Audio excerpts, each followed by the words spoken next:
Good morning, everyone. It's Joker, and today we are back with another slime video.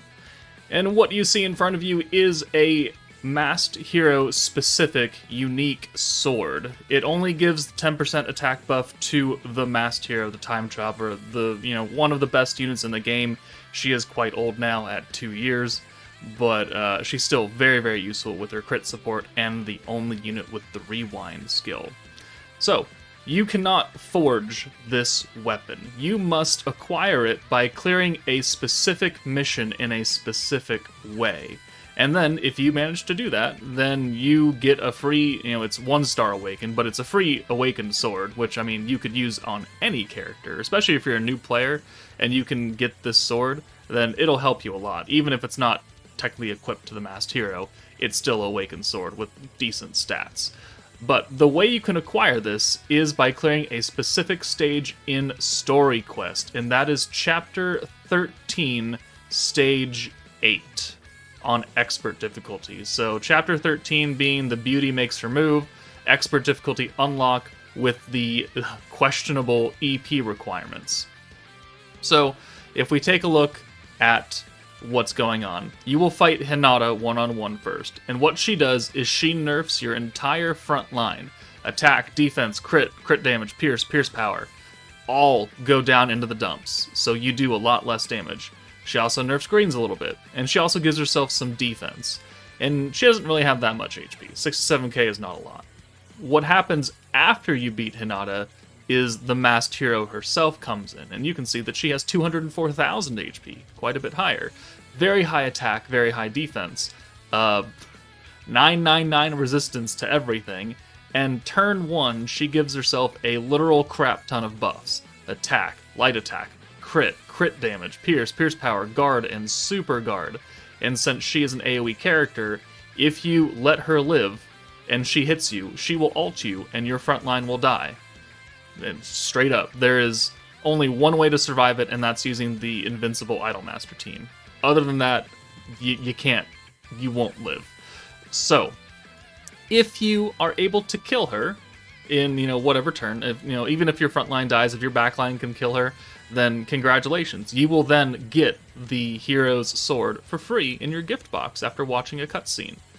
So in order to help you do that, I do this mostly every meta, is we're going to use the brand new meta, this being the Exalted Champions team, and we're going to try and take the hero out in just a few turns, because this is a burst team, it's got a lot of power.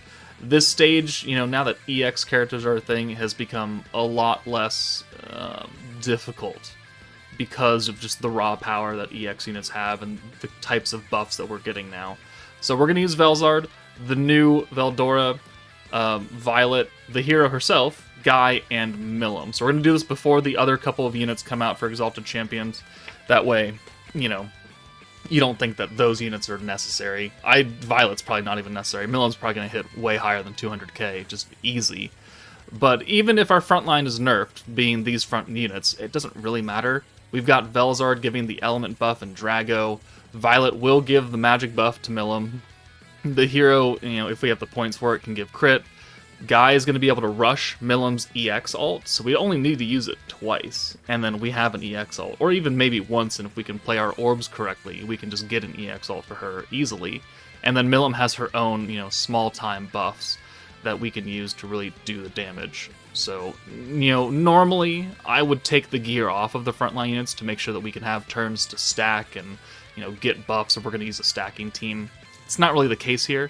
We're going to try and kill within 4 or 5 turns before her turn limit is up for passive point gain. So let's just go ahead and start it up after this download, apparently. Right? Yeah. Okay, there we go. So I need to take auto off because I was autoing tower before this. So turn 1, Hinata, our front line is going to be immediately massively debuffed. And boom. Okay. So we do have an interesting hand here. So what we can do is we could bring you in and you in for the hero. And then we could use the orb change with Guy. Now, I'm not sure if this is actually going to kill or not. We do have to send Veldora last, though, to make sure we don't do as much damage as possible. So 1, 2, 3, 4, 5. Okay, that is acceptable damage, I guess. So yep, he does a lot less, and that's an interesting hand. The greens are nerfed now, so we don't really need to worry about that. Let's use an alt rush from Guy. Boom. Perfect. And then we can just send them away. So you're gone, and you're gone. And then maybe next time we'll come back when we have some extra points lying around. We won't use Velzard yet because the greens are nerfed. I want to make sure that we can get everything possible out of this. We're passively getting more and more points, right? So, I mean,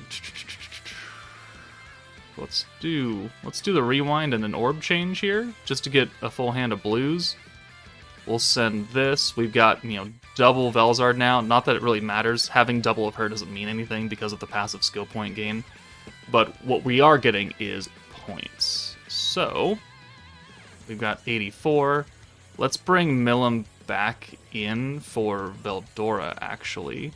And then let's bring you in for the hero. Yeah. And then we'll use another alt rush. Boom. So now Milim has an EX alt. And we're just going to send these violet orbs. And then we'll get some points back. We're not going to kill quite yet, because, we're still attack nerfed. Alright, cool. 1 damage. 600 damage, not a big deal. And now we have 3 alts. 3 EX alts. So, we've got plenty of power coming out of this now. And we can go another turn. Or we can just straight up kill Hinata right here with maybe the AoE ult. And this. So, let's actually go ahead and do that. And now, Violet's not going to do a lot. Like, even against the hero, because she has all this debuff going on. But we can certainly do this, and we'll have 130 points next turn, which means we can use the Violet buff, we can use the Synergy buff, and I think we can use Milim's personal buff. So we kill Hinata, this hidden episode 3 comes out, I'll let you watch it on your own time, and now the hero comes in, and she will immediately give herself a literal crap ton of buffs. And she gives herself an alt gauge as well. So if we do not kill her right now, she's going to nuke our front line, and all 3 of them will die. And then, we'll have 2 support units in the back who, if you're lucky, they might be able to kill depending on how you build the team. Probably not, though.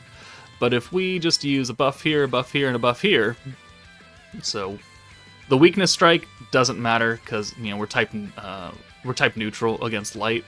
So that doesn't matter, but the alt damage definitely does. The magic attack certainly does, and the synergy power, and now the element buff and Drago. And now, even Violet could probably kill her at this point. Maybe. But, let's go ahead and send this. She has Super Guard, so any normal orbs, even with massive buffs, they're not going to do that much damage. So, we'll show you. So, yeah, 3,000 right there. For all these buffs going on. Milim does 9,000, so that's not a lot. You have to rely on the alts to kill. And since Milim is a single target, she's got that 735% or something like that on the EX alt. Plus, all of the buffs we've put on already. And, this wasn't very difficult, right? And she does 651. So, if you don't have Space Violet, I don't think you need to worry too much about it. You could have probably just used the hero buff instead, and you would have been just fine. And if you don't have the hero, then you could use some other unit that gives attack, or you could use like Octogram Lumi for more permanent ult damage or something. Like, there are many, many ways you could do this. So now that we've killed the hero, we get hidden episode number 5. And again, I'll let you watch this on your own time. But after you watch it, you will then get the hero sword in your gift box, and you can use it for whatever you want. But obviously, like, Veldora is free. Velzard's a new character. Guy and Milim are new characters. You don't need Violet. Obviously, we did an extra 400,000 damage. So, you could bring Rain for her small magic buff and resistance down. You could bring Space Rimuru for the attack buff. You could bring Shizuka or someone. Like, we did so much overkill that your support options now are pretty open. Like, she doesn't have any crit resistance or pierce resistance, so you could bring Albus or something. for Pierce, or you could bring Aqua if you have her. You could literally do anything you want as far as support. I don't even know if you actually need her. Another support unit. I'm pretty sure you could just do like the hero, Guy, and Millim's buffs along with Drago and the element buff, and you'd be just fine. So very, very easy to do with burst teams now. We just have way too much damage potential for a 2-year-old stage to deal with. But there you go. Exalted Champions taking on the hero stage, getting that free Awakened Hero Sword. Hopefully this video helps you out and you can get that free piece of gear. Let me know what you think, but that's it from me, guys. Take it easy, and I'll see you all later.